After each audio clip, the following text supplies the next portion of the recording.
자, 오늘은 초기 증상이 없어서 발견이 힘들고 많은 분들이 두려워하는 췌장암에 대해서 살펴보도록 하겠습니다. 서울대학교병원 소화기내과 류지곤 교수 함께 하셨습니다. 어서 오십시오. 네, 안녕하십니까. 반갑습니다. 서울대학교병원 소화기내과 유지곤 교수입니다. 네. 만나서 반갑습니다. 췌장암 4기 환자 항암 치료 성적이 세계 최고다라는 얘기를 들었거든요. 우리 저 유 교수님이 잘하셔서 그런 거 아닙니까? 그거는 왜냐하면은 네. 저만 쓰는 특효약 비법이 아니기 때문에 예. 다른 병원에서도 다 쓸 수 있는 약입니다. 혹시 특효약을 가지고 계신 거 아니에요? 네, 그건 아닙니다. 아니세요? 예. 진짜 다시 한번 신뢰가 가고요. 서울대학교 병원 의사 선생님들 그래서 만나기가 힘들구나. 오늘도 사실은 시청자 여러분께 말씀을 드리면 녹화 직전에 긴급 호출을 받으셨어요. 네, 지금 위급 환자가 들어온 거죠? 네 맞습니다. 예. 어떤 경우였습니까? 그거 좀 듣고 갈게요. 제가 이런 경우 처음 제가 들어서. 예. 말씀드린 것처럼 이제 췌장 네. 담도 환자를 보는데요. 네. 췌장과 담도 환자들은 특징이 응급 상황이 많이 생깁니다. 아. 제일 중요한 거는 이제 황달이라는 병이 많이 생기는데 예. 황달이라는 거는 담도나 췌장에 돌이 있거나 암이 있을 때 예. 담도가 막혀서 예. 황달이 생기면 거기 염증까지 동반되면 예. 폐혈증까지 빠져서 빨리 치료를 안 하면 사망에까지 이르기 때문에 아. 이런 경우는 의사가 빨리 가서 치료를 해줘야 환자가 금방 상태도 좋아지고 예. 사망에도 이르지 않기 때문에 예. 저희는 항상 응급 내시경 준비를 항상 하고 있습니다. 그러니까 대단한 의미가 오늘도 한 생명을 지금 살리고 네. 있는 거예요. 그게 안 됐으면은 사실 위급한 그게 상황. 안 되면 아주 위급한 상황이 됩니다. 아, 무섭습니다. 지금 오늘 긴급 환자가 발생했기 때문에 거기에 대한 위험성을 우리가 다시 한번 느끼고 오늘 이 얘기를 하게 됐습니다.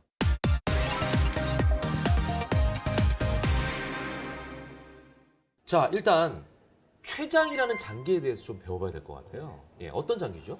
이 췌장의 병의 특징을 알기 위해서는 췌장의 위치가 어디냐를 중요한데 이제 앞에서 딱 보면은 네. 우리가 오목가슴이라고 하는 명치가 있고요. 예, 여기. 그 밑에 이제 가운데 배꼽이 있죠. 예, 배꼽. 네, 그 사이에 있습니다. 옆에서 보면 복근 바로 뒤에 위가 있는데요. 네. 위하고 척추 사이에 있는 장기가 바로 췌장입니다. 숨겨져 있네요. 예, 예를 숨겨져 들어서 있기 때문에 이제 배를 열더라도 췌장은 만질 수가 없습니다. 그래서 영상 검사 아니면은 네. 췌장을 볼 수가 없어요. 엑스레이나 초음파 이런 거는 또 잘 보이지 않는 그런 특징이 있습니다. 그러니까 어떤 역할을 하나요, 췌장이? 췌장의 기능은 크게 내분비 기능과 외분비 기능으로 나뉩니다. 네. 외분비 기능이라는 거는 췌장액을 십이지장으로 분비하는 건데 췌장액은 뭐냐면은 저희 3대 영양물질 있잖아요. 네네네. 탄수화물, 탄수화물, 단백질, 지방. 단백질. 예. 세 가지죠. 예. 세 가지 물질을 소화시키는 소화 효소가 들어 있습니다. 그래서 우리가 음식을 먹으면 위에서 잘게 부숴서 십이지장으로 내보내면 예. 췌장액이 나와서 그 뿌려주는 소화 거죠. 효소에 의해서 뿌려주는군요. 뿌려져서 그게 잘 섞여서 흡수가 잘 되게 만드는 거죠. 그래서 췌장이 기능을 못하면 네. 먹은 게 소화 흡수가 하나도 안 되는 거죠. 참기름 같은 역할이네. 비빔밥 할 때 그렇게 보시면 되죠. 마지막에 골고루 참기름을, 섞여야 되는 네, 역할. 쫙쫙 뿌려줘가지고 네. 섞이고 분해되고 하는 거를 도와주는. 네, 맞습니다. 그래서 두 번째 기능은 이제 내분비 기능인데요. 네. 내분비라는 건 안 내자니까 네. 안쪽으로 분비하는 건데 네. 호르몬을 분비합니다. 호르몬을 분비해서 우리 피 속으로 들어가게 만들죠. 네. 대표적인 호르몬이 이제 인슐린입니다. 일반인들 다 아시는 것처럼 당과- 인슐린이 없으면 당뇨와 관련이 있는. 맞습니다. 네. 당뇨가 생기지 않습니까? 예. 그래서 췌장이 망가지면 인슐린 분비가 안 돼서 예. 당뇨병이 생기는 겁니다. 그래서 그 두 가지 굉장히 중요한 기능을 하고 있습니다. 인체에서 중요한 기능을 하는 췌장이 이제 제 기능을 못하면 어떤 문제점들이 생길까요? 지금 말씀드린 것처럼 이제 우리가 먹은 게 소화 흡수가 하나도 안 되죠. 근데 네. 3대 그 영양소 중에 단백질하고 네. 탄수화물을 분해하는 소화 효소는 췌장 말고 다른 데서도 나옵니다. 아, 그렇지만 지방을 소화 효소시키는 네. 소화 효소는 네. 오직 췌장에서 나오기 때문에 그래요? 췌장이 망가지면 첫 번째 증상이 먹은 지방질이 하나도 소화 흡수가 안 되니까 네. 변을 보면 지방변이 나오죠. 먹은 기름기가 대변으로 그냥 그럼 이거 바로 딱 나오는 듣는 거죠. 분들은 그게 뭐 어때? 이렇게 생겼어요. 근데 이제 문제는 지방만 흡수 안 되는 게 아니라 예. 우리가 지용성 비타민도 있고 각종 미네랄이 있는데 지방 종류는 다 안 되는군요. 그런 것도 안 되니까 지용성 비타민도 부족해지죠. 그러면 이제 골다공증이 생기고 다른 여러 가지 문제가 생기고 영양실조가 되죠. 췌장 질환이 있으면 당뇨병 때문에도 빠지지만 네. 또 소화 흡수도 안 되기 안 되니까. 때문에 두 가지 이유가 겹쳐지니까 그러니까 안 체중이 좋게 더 많이 빠지죠. 시너지가 생기는 네, 거예요. 맞습니다. 안 좋은 쪽으로. 네. 아, 예, 알겠습니다.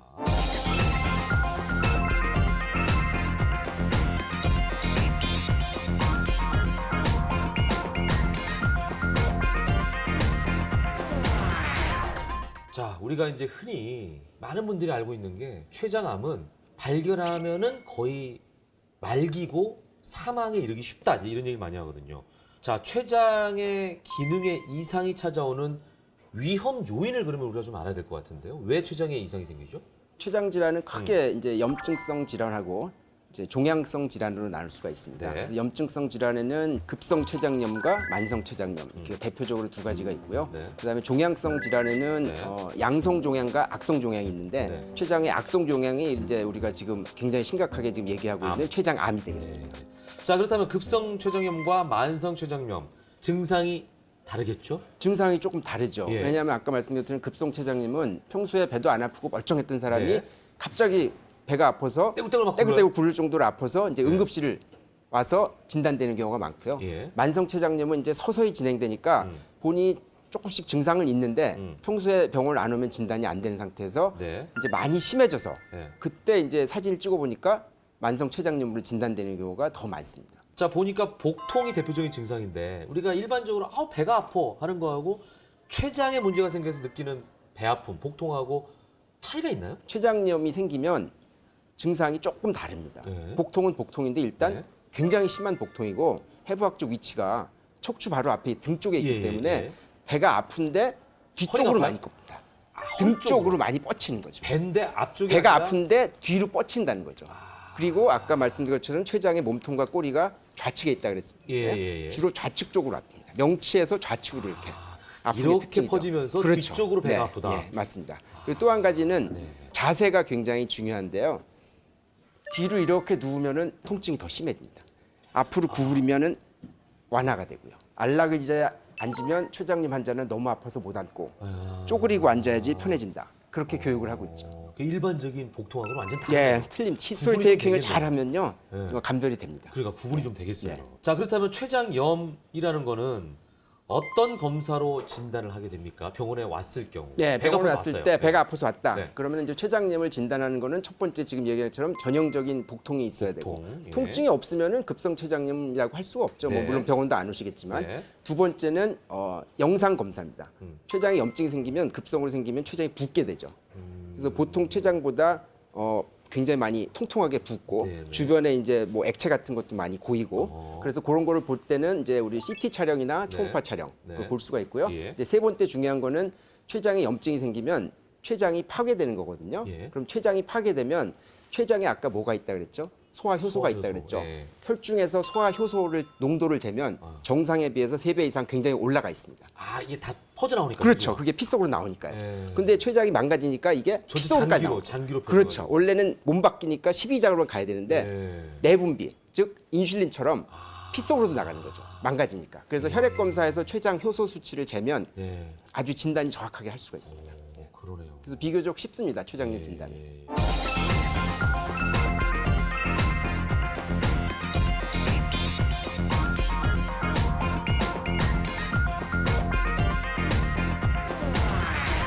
자, 그렇다면은 급성 췌장염과 만성 췌장염 왜 걸리냐라는 거거든요. 원인. 원인이요. 일단 급성 췌장염의 원인은 우리가 두 가지가 가장 큰 원인이 있습니다. 네네. 첫째가 술이고요. 아, 그래요? 네. 첫째가 술이고 두 번째가 담석입니다. 양대 산맥을 댈 정도로 굉장히 흔한 원인이 되고 그리고요. 만성은요? 만성 췌장염은 첫 번째 원인이 술입니다. 아, 만성도요? 네, 만성도 술이 가장 아주 안 좋은 걸로 돼 있습니다. 그다음에 이제 유전적인 게 있고 예. 그다음에 아직까지 원인을 모르는 예. 만성 췌장염 환자들이 또 일부 있습니다. 그러면 만성 췌장염에서 가장 주요한 원인은 술입니다. 술입니까? 네, 술입니다. 만성도? 네, 1위가 술입니다. 유전적인 게 아니고요. 유전적인 거는 술도 안 먹고 네. 아무 이유도 없는데 네. 걸리는 환자들이 유전적이기 때문에 그건 많지 않습니다.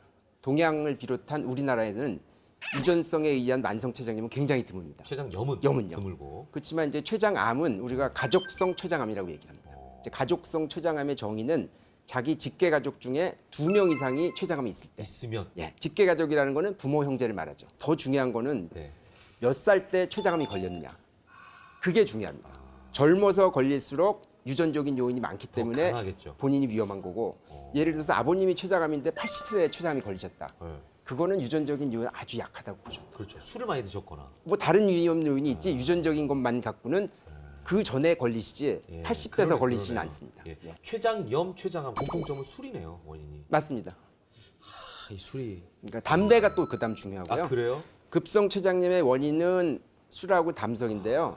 만성 췌장염의 원인은 술이 술, 제일 담배요? 많고 그다음 담배고 둘을 같이 하면은 굉장히 위험하고. 아니 이거 폐도 아닌데 폐도 아닌데 췌장도 술과 담배가 뗄래야 뗄 수 없는 관계고. 간도 아닌데 네, 맞습니다. 참 신기하네. 그다음에 췌장암도 담배와 관련이 있고. 그래요. 예. 자 그렇다면 급성이냐 만성이냐에 따라서 치료 방법은 뭐 확연하게 차이가 나겠죠? 그럼요. 네. 치료 방법 완전히 다른 이유가 급성 췌장염은 대개 원인이 두 가지라고 말씀드렸잖아요. 술 아니면 술, 담석. 담석. 그래서 술 때문이면 이제 그다음부터는 끊어요? 술 끊어야 되고, 담석이 원인이면 담석에 대한 치료를 해야 되고, 그리고 급성 췌장염은 대개는 췌장을 쉬게 하는 겁니다. 췌장을 쉬게 하는 거는 우리가 아무것도 안 먹어야 돼요. 굶어야 돼요. 금식을 해야 돼요. 우리가 음식을 먹으면 네. 그 음식이 췌장을 자극해서 그 소화시켜야 돼요. 피드백으로 해서 반사적으로 소화액이 나오거든요. 근데 계속 먹으면 어떻게 될까요? 소화해서 계속 나오죠. 아픈데 계속 아픈데 계속 네. 건드리는 거죠. 그래서 그렇게 해서 대개는 내과적으로 치료를 해서 완치가 되는 경우가 많고요. 반면에 만성 췌장염은 이제 급성 췌장염하고 달리 통증하고 두 번째 소화 효소 안 나오니까 흡수 장애, 그다음에 당뇨병 이 세 가지에 대한 치료를 하는 거고요. 통증이 만성적으로 있기 때문에 네. 진통제를 잘 사용을 해야 되고 예. 특히 이제 만성 췌장염 같은 경우는 췌장 실질이 다 위축되고 췌장 실질에 석회질이 많이 끼는 석회화 현상이 있고요. 그다음에 췌관에 돌이 생깁니다. 이거 우리가 췌석이라고 하는데 최석. 췌석이 있으면은 췌장 효소액이 나오는 것을 막기 때문에 췌장액도 안 나오고 또 거기서 압력이 높아지기 때문에 통증을 호소하게 됩니다. 그래서 이 췌석을 갖다가 해결을 해줘야 되는데 1차적으로는 크기가 작은 경우는 저희가 췌장 내시경을 통해서 그 돌을 꺼낼 수가 있습니다. 네. 돌이 너무 크면 나올 수가 없죠. 그렇죠. 그러면은 이제 체외 충격파, 쇠석술을 통해서 밖에서 초음파로 해서 췌석을 잘게 깬 다음에 내시경으로 빼는 그런 네. 치료를 하게 됩니다. 근데 그럼에도 불구하고 통증이 해결이 안 되면 네. 수술적 치료가 필요합니다. 그러니까 수술은 마지막 단계. 네, 맞습니다. 만성 췌장염의 이제 마지막 치료 단계가 수술이라고 할 수 있겠습니다. 그러네요.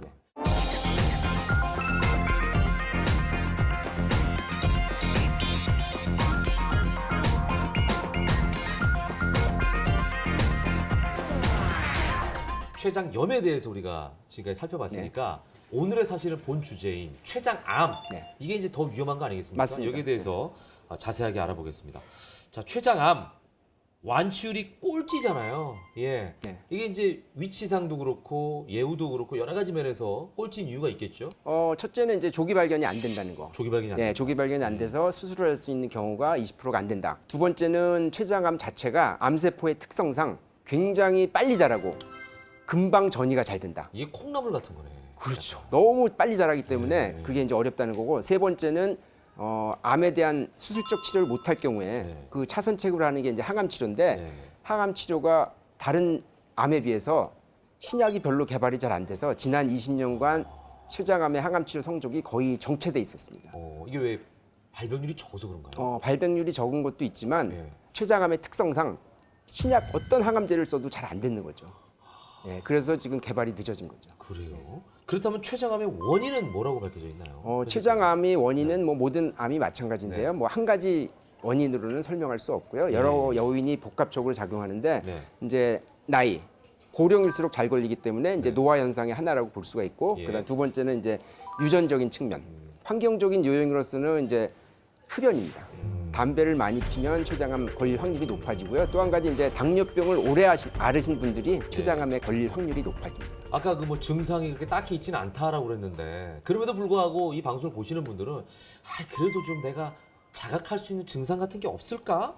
이런 생각을 하실 것 같아요. 전조 증상이 혹시 네, 있을까요? 있습니다. 있어요? 사실은 네. 제가 많은 췌장암 환자를 보는데요. 네네. 환자를 병력 청취를 해보면 네. 6개월 동안 증상이 있었는데도 불구하고 그냥 작은 병원들을 전전긍긍하다가 6개월 만에 병을 발견되는 키워서. 병을 키워서 오는 거죠. 아까 이게 1년이면 엄청나게 네. 잘한다 그랬는데 1년이면은 뭐 아우, 수술 못할 정도로 잘하는데요. 네. 그래서 전조 증상은 뭐냐면은 복통. 배가 복통이 있는데 아프다. 아주 초기에는 복통이 경미하죠. 예. 근데 6개월이 지나면 네. 복통이 점점점 심해집니다. 그러니까 복통이 갈수록 좀 심해진다라고는 그렇죠. 의심해봐. 네. 예. 두 번째는 췌장암이 걸리면 식욕이 떨어집니다. 입맛이 떨어져. 네, 입맛이 떨어져서 평소에 먹던 양의 한 반도 못 드시고 입맛이 똑 떨어진다. 그게 아주 네네. 특징이고요. 또 예. 세 번째 중요한 거는 체중 감소입니다. 본인의 몸무게의 10%가 10%가 6개월 내에 빠졌다. 아무것도 안 했는데. 그렇죠. 본인이 뭐 일부러 다이어트 한 것도 아니고 아무것도 한 게 없는데 10%가 빠졌다. 예. 그러면 이거는 우리가 이제 경고 증상이라고 얘기하기 때문에 네네. 그런 증상들이 있으면 반드시 췌장암을 의심해서 큰 병원에 와서 정밀 검사를 받으셔야 돼요. 지금 증상이 여러 가지예요. 그러니까 복합적으로 생길 경우에 이거 췌장에 좀 문제가 있나라고 의심해볼 필요성이 아주 많다. 네, 아주 높고요. 또 한 네. 가지 부연으로 말씀드리면 췌장암이 생기면 당뇨병이 생기기 때문에 나이 60, 70 되신 분들이 평소에 당뇨가 없었는데 네. 갑자기 당뇨병이 생겼다. 그러면은 이제 췌장암을 반드시 의심하셔야 됩니다. 그러니까. 그냥 당 조절만 하면 안 되고요. 네. 한 번쯤 췌장을 검사해서 네. 암인지 아닌지를 확인을 하고 당뇨 치료를 하셔야 됩니다. 지금 굉장히 중요한 말씀하셨네요. 네, 굉장히 우리가 중요한 얘기. 나이가 들면 당도 뭐 어느 정도 오지 이렇게 생각할 수 있지만 갑작스럽게 내가 당 수치가 올라간다. 네. 이거는 췌장암을 의심해봐라라고 얘기해 주셨습니다. 특히 이제 당뇨병은 우리가 대사증후군이기 때문에요. 음. 생활 습관이 안 좋은 분들이 걸리잖아요. 네. 운동도 하나도 안 하고 예. 뚱뚱하고 많이 네. 먹고 네. 그런 분들이 걸리면은 그냥 당뇨병에 걸렸다 할 수가 있는데 네. 그런 분도 아니고 평소에 몸 관리를 잘 하시는 잘하고 분이에요. 삐쩍 마르고. 마르시고 많이 먹지도 않고 예, 운동도 예, 열심히 하세요. 예. 그런데 가족력도 없어요. 예. 그런데 당뇨병이 생겼다. 예. 그거는 더 의심을 해야죠. 듣고 보니까 췌장암의 증상이 다른 장기보다도 어떻게 보면은 확실하다라는 생각도 드네요. 네. 예, 그러니까 이런 증상들이 다 있으면 예. 거의 확률이 굉장히 높죠. 그러네요. 예.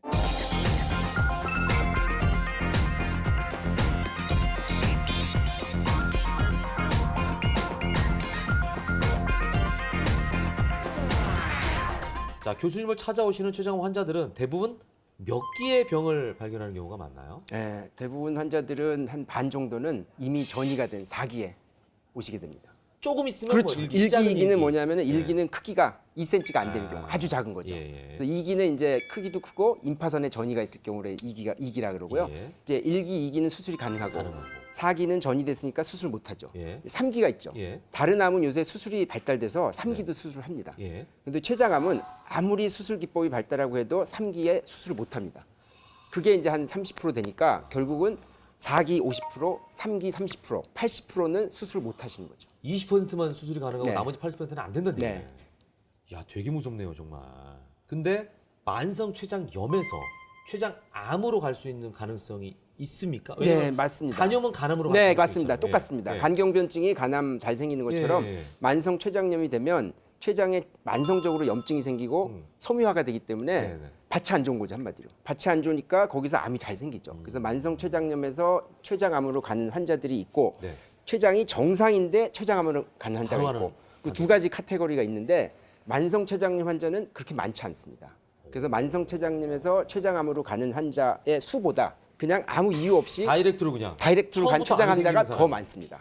그렇기 때문에 그게 더 어려운 거죠. 왜냐하면 그러네요. 만성 췌장염 환자는 저희가 정기적으로 관리를 하죠. 그러니까. 예, 매년 저 사진도 찍고 하기 때문에 네. 비교적 초기에 발견을 할 수 있는데 예. 그냥 바로 췌장암으로 오시는 분들은 저희가 평소에 진료를 안 하니까 네. 일단 증상이 있어서 오면 벌써 늦은 거죠.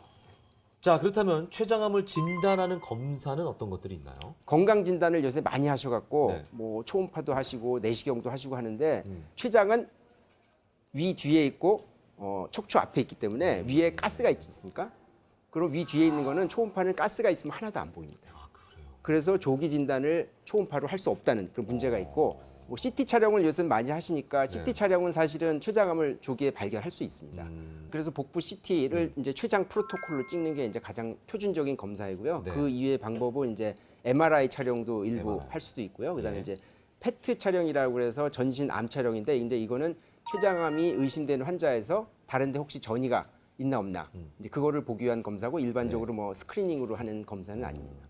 최근에 췌장암 진단을 위해서 사용되는 검사가 있습니까? 네, 지금 최근에 나온 검사 중에서 이제 중요한 게 초음파 내시경이라고 하는 겁니다. 초음파 내시경. 네. 네. 초음파도 아시고 내시경도 내시경도 아시잖아요. 근데 두 개를 일반적인 접합했나요? 그렇죠. 일반적인 초음파는 복부에다가 예. 대니까 예. 위 때문에 안 보이잖아요. 예. 근데 내시경에다가 끝에다가 초음파를 달았습니다. 예. 그래서 초음파 내시경을 해서 위에 딱 들어가면 예. 위에 뒤쪽에 초음파를 비치면 췌장이 아주 자세히 보입니다. 위 뒤에 네, 있으니까 위 뒤에 있으니까. 위까지는 내시경을 넣어서 그렇죠. 예. 거기다 초음파를 쏘는군요. 그렇죠. 그래서 이제 12지장까지 들어가서 보면 거기 췌장 두부 머리 쪽이 보이고요. 그다음 위로 좀 빼서 보면은 췌장의 몸통이 보이고 위에 뒤쪽 왼쪽 끝으로 가서 보면은 췌장의 꼬리 쪽이 보이죠. 발전하는 의술이에요. 네, 발전은 있습니다. 예. 초음파 내시경은 췌장을 정확히 보는 것뿐만이 아니라 네, 네, 네. 췌장에 암이 의심된다든지 무슨 병변이 있을 때 네. 그거를 찔러서 조직 검사를 할 수가 있습니다. 그래요? 그럼 위를 일단 뚫고 가야 되잖아요. 네, 그 위 벽을 뚫고 네. 조직 검사를 하는 건데요. 네. 이 바늘이 네. 굉장히 작은 우리 혈관 주사 맞는 바늘 있죠. 예, 예. 그 정도 사이즈이기 때문에 네. 위를 일시적으로 뚫어도 네. 하루만 금식을 하면 위벽이 막힙니다. 야, 아니 또 하나 놀라운 거는 이거는 만약 의심된다라고 할 때 방사선 방사선 안 관계 쐬고 없죠. 예, 안 쐬고 하는 거죠. 그냥 네, 맞습니다. 초음파 내시경만 하면은 네. 조직 검사를 할 수 있다는 예, 거 아니에요? 맞습니다. 굉장히 획기적인 겁니다. 그래서. 아,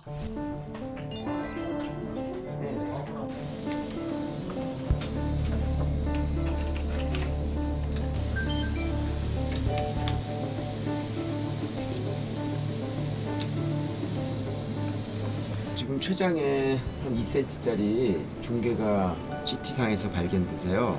일단 암인지 아닌지 조직 생검을 지금 하려고 합니다. 췌장은 뭐 여러분들이 많이 알고 계시다시피 굉장히 깊이 있습니다. 뱃속 깊이 있고 위에 뒤쪽에 있어서 일반적으로 밖에서 접근해서는 조직 검사가 불가능하고요. 초음파 내시경이라 그래서 우리가 보통 하는 이제 내시경 검사는 많이 아실 거예요. 그래서 내시경이 이제 특수한 내시경인데 내시경 끝에 초음파가 달려 있어요. 그래서 내시경을 집어넣어서 위쪽을 잘 탐색을 하면 위 뒤쪽에 있는 췌장이 잘 보입니다. 그래서 지금 CT 검사에서 의심되는 췌장 종괴를 초음파 내시경으로 찾아서 그 초음파 내시경을 이용해서 바늘을 찔러서 췌장에 종괴해서 조직 검사를 하려고 하고 있습니다. 아까 말씀드린 것처럼 초음파 내시경이기 때문에 지금 보이는 이쪽 화면은 초음파 화면이고 우측에 있는 거는 내시경 화면이겠습니다.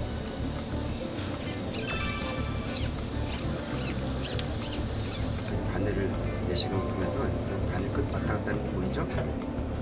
보시면 저 하얀 게 바늘 끝이고요. 췌장 종괴까지 거리를 측정한 다음에 한 1.5cm 정도 깊이로 찌를 걸 지금 생각하고 있습니다. 도플러 한번 볼까요? 이거는 이제 혈관이 주변에 있나 없나 보는 건데 지금 바늘이 들어가는 경우에는 혈관이 없기 때문에 안전하게 찌를 수 있습니다.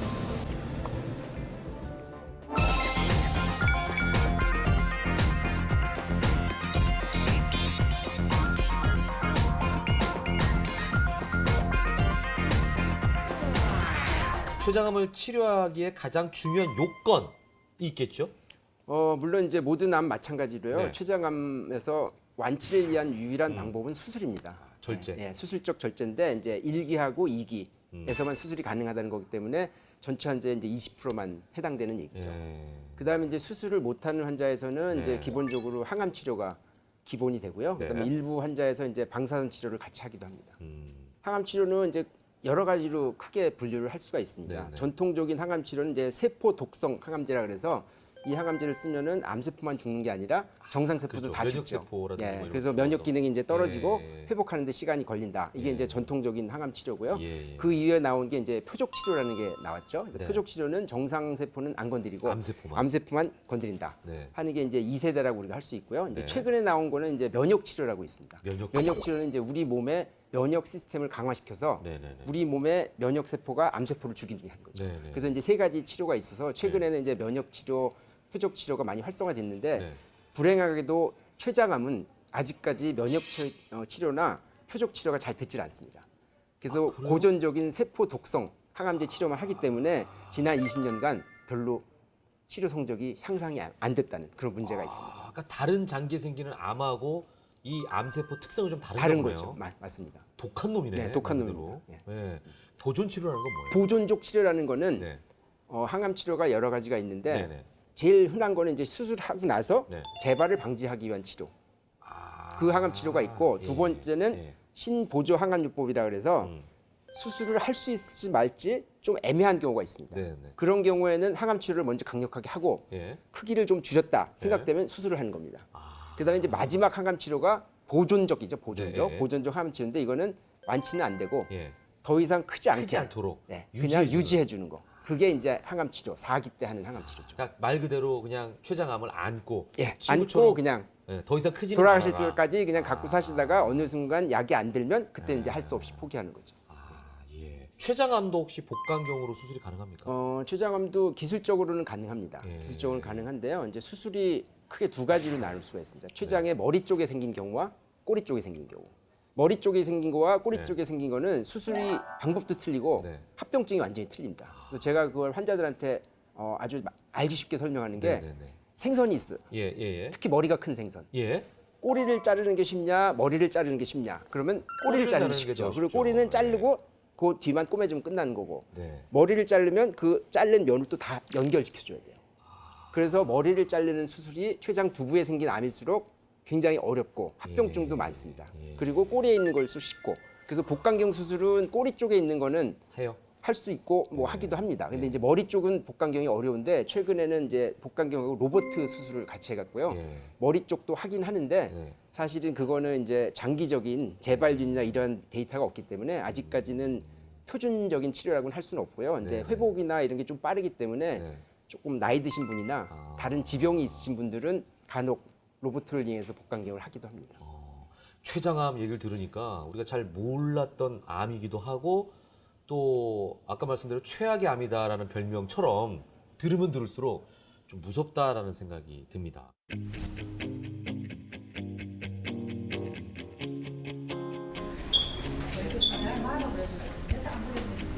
병을 성격을 좀 생각을 해보고 얘기를 하면 될 것 같은데요. 첫 번째 이제 항암을 많이 하는 이유가 췌장암 같은 경우에는 전이가 워낙 많아서 그렇고요. 그래서 저희가 진단을 받을 때 통상적으로 많이 하는 얘기가 10명 중에서 8명은 수술 못하는 상황에 발견된다는 얘기를 합니다. 그래서 이제 수술을 하고 수술한 다음에 이제 예전에 여러 가지 연구를 했는데 항암 치료를 한 거는 확실히 도움이 되는 것 같은데 근데 이제 요즘에 들어서 항암제가 좀 더 좋아지고 수술 방법도 좋아지고 그러면서 예전 같으면 수술 못했던 환자들 또 예전 같으면은 안 좋아졌던 분들 중에서 이제 멀리 가지는 않고 그 자리에는 병이 남아 있는데 수술하기는 좀 어렵고 그런 환자분들이 점점 많아지거든요.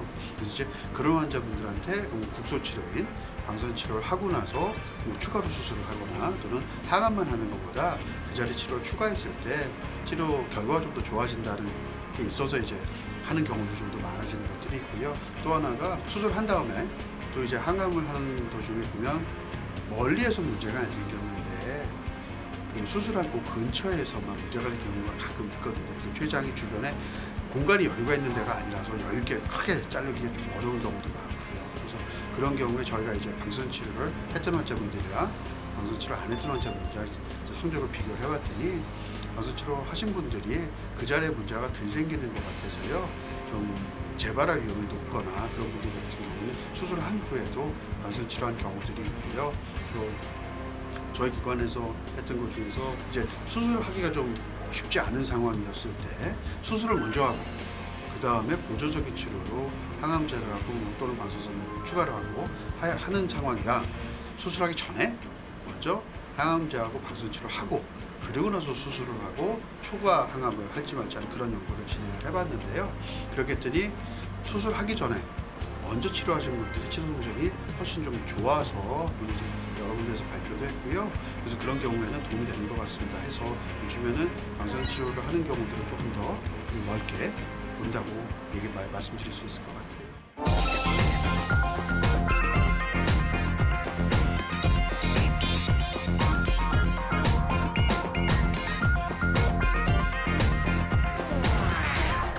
서울대학교 병원과 함께하고 있는 우리 집 주치 지금까지 류지곤 교수님과 함께 췌장암의 증상 그리고 치료법에 대해서 자세하게 살펴봤습니다.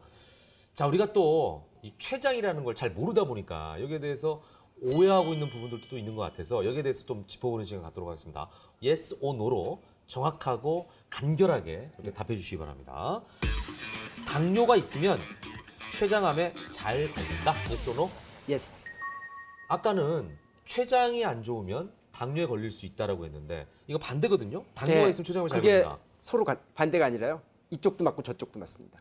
당뇨병이 오랫동안 앓을수록 네. 췌장암에 걸릴 확률이 당뇨가 없는 사람 비해서 2배 내지 3배 높습니다. 그리고 반대로 당뇨가 없더라도 없던 사람이 췌장암이 걸리면 네. 당뇨가 생깁니다. 바로 그거는 생길 수 당뇨가 원인이 아닌 거고 그러네요. 췌장암의 결과인 거고 예. 반대로 당뇨가 오래된 사람이 췌장암에 걸린 거는 그건 당뇨가 췌장암의 원인이 되는 원인이죠. 거죠. 그러니까 원인이자 결과 둘 다 맞는 겁니다. 둘이 너무 친하네. 예. 자, 두 번째 질문 가겠습니다. 흡연은 췌장암을 유발한다. Yes or No? 예스. Yes. 예. 우리가 노력해서 예방할 수 있는 유일한 방법입니다. 네, 췌장. 네, 네. 췌장암을 안 걸리려면 그래서 흡연을 하면 절대 안 된다. 네. 그 면이 가장 중요하고 네. 또 만성 췌장염 환자도 흡연을 하면 계속 진행을 하기 때문에 음. 반드시 그 면이 필요합니다. 네. 자, 다음 질문 갑니다. 만성 췌장염은 췌장암에 걸릴 확률도 높다. Yes or no? 예스. Yes. 네. 만성 췌장염은 만성적으로 췌장 자체에 염증이 있고 섬유화되어 있기 때문에 암세포가 잘 자랄 수 있는 환경을 만들어져 있는 상태입니다. 네. 그렇기 때문에 췌장암이 정상에 대해서 훨씬 잘 생겨서요. 정기적인 추적 관찰이 필요합니다. 예. 자, 마지막 질문입니다. 췌장암은 유전적인 요인이 영향을 미친다. Yes or no? 예스. 야, 오늘은 다 예스네요. 예, 그동안은 노도 좀 있고 그랬는데 오늘은 다 했습니다. 유전성 췌장염이라는 게 있습니다. 네. 유전적으로 어렸을 때부터 만성 췌장염이 걸린 병이 있는데 문제는 유전적인 요인은 가족성 췌장암입니다. 네, 그래서 가족 중에서 두 2명 이상이 명이라고. 네. 췌장암 환자가 있다. 그럼 직계 가족을 얘기합니다. 그래서 부모 형제 중에서 2명 이상이 췌장암에 있으면 본인도 췌장암 걸릴 확률이 높다. 근데 특히 췌장암에 걸린 가족이 나이가 어릴수록 어릴수록. 더 확률이 높아진다. 그렇게 이해하시면 되겠습니다. 그렇다면 또 이런 질문을 할 것 같아요. 한 명은 괜찮나? 한 명은 약간 높지만 한 명 때문에 저희가 당신은 췌장암 위험하다 이렇게 얘기하진 않습니다. 2명 이상이다. 네, 2명 이상일 때 얘기합니다. 네.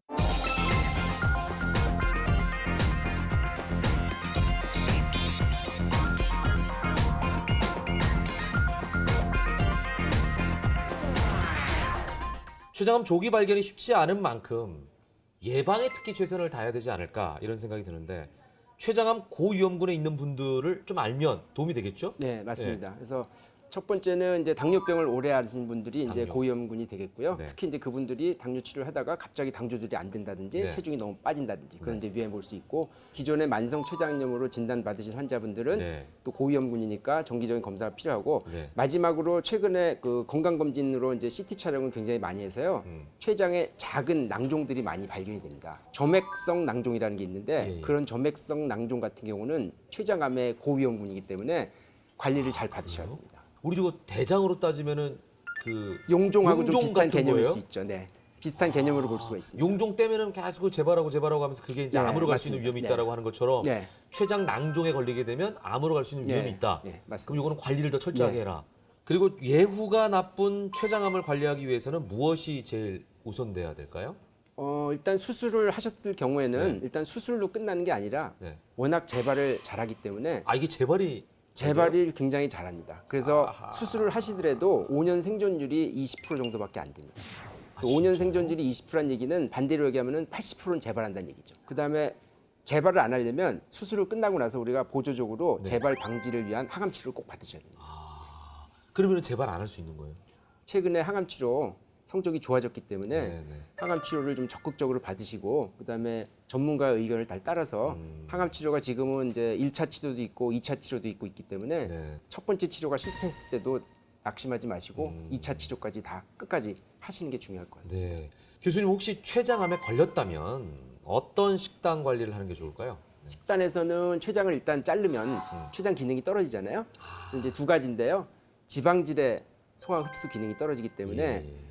지방질 섭취량을 좀 줄여야 됩니다. 아. 그리고 단백질 위주로 드시는 게 좋고요. 또 한 가지는 인슐린 분비가 떨어지니까 네, 네. 당뇨가 잘 생기거든요. 예. 그래서 탄수화물 비율 줄이고 당분 섭취를 줄여야 됩니다. 그래서 지방질하고 탄수화물 비율을 낮추고 단백질 위주의 식단을 하는 게 중요합니다. 네.